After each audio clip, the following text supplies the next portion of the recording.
दोस्तों, कहानियों की पोटली में आपका स्वागत है।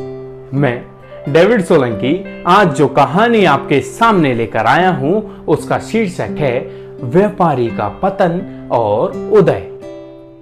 वर्धमान नामक शहर में एक कुशल व्यापारी रहा करता था। जब उस राज्य के राजा को उसकी कुशलता के बारे में पता चला तो राजा ने उसे अपने राज्य का प्रशासक बना दिया। व्यापारी की कुशलता से आम व्यक्ति से लेकर राजा तक सभी बहुत प्रभावित थे। कुछ समय बाद व्यापारी की लड़की की शादी तय हुई। इस खुशी में व्यापारी ने बहुत बड़े भोज का आयोजन किया।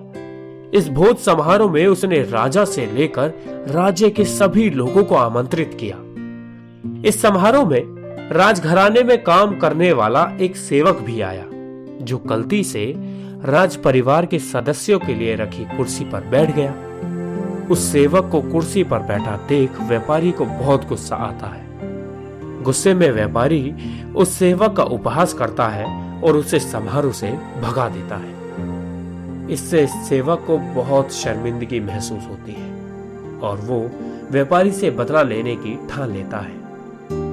कुछ दिनों बाद जब सेवक राजा के कमरे की सफाई कर रहा होता है, तब राजा कच्ची नींद में सो रहा था। सेवक मौके का फायदा उठाकर बड़बड़ाना शुरू कर देता है। सेवक बोलता है, व्यापारी की इतनी हिम्मत जो रानी के साथ दुर्व्यवहार करे। ये सुनकर राजा नींद से उठ जाता है और सेवक से कहता है, क्या तुमने कभी व्यापारी को रानी के साथ दुर्व्यवहार करते देखा है? सेवक तुरंत राजा के पैरों में गिरकर उनसे माफी मांगने लगता है और कहता है, मैं रात में सो नहीं पाया महाराज, इसीलिए कुछ भी बड़बड़ा रहा हूं, मुझे माफ करें महाराज। सेवक की बातें सुनकर राजा सेवक को कुछ नहीं बोलता, लेकिन उसके मन में व्यापारी के लिए शक पैदा हो जाता है। इसके बाद राजा ने व्यापारी के राजमहल में प्रवेश करने पर पाबंदी लगा दी और उससे उसके सारे अधिकार छीन लिए। अगले दिन व्यापारी किसी काम से राजमहल में आता है तो उसे पहरेदार दरवाजे पर ही रोक देते हैं। पहरेदारों का ये व्यवहार देखकर व्यापारी को बहुत आश्चर्य होता है। वहीं पास में खड़ा राजा का सेवक जोर जोर से हंसने लगता है और पहरेदार से कहता है, तुम्हें पता नहीं तुमने किसे रोका है? ये बहुत प्रभावशाली व्यक्ति है जो तुम्हें भी यहां से बाहर निकलवा सकते हैं।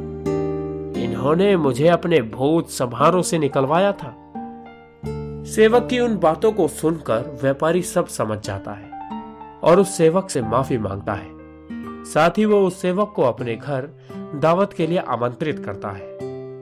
व्यापारी ने सेवक को बड़े विनम्र भाव से भोज कराया और कहा कि उस दिन जो भी हुआ भैया, उसके लिए मुझे माफ कर दीजिए, वो बहुत गलत हुआ था। व्यापारी से सम्मान पाकर सेवक बहुत खुश होता है और कहता है, आप परेशान ना हो, राजा से आपका सम्मान और आपके अधिकार मैं वापस दिलवाऊंगा।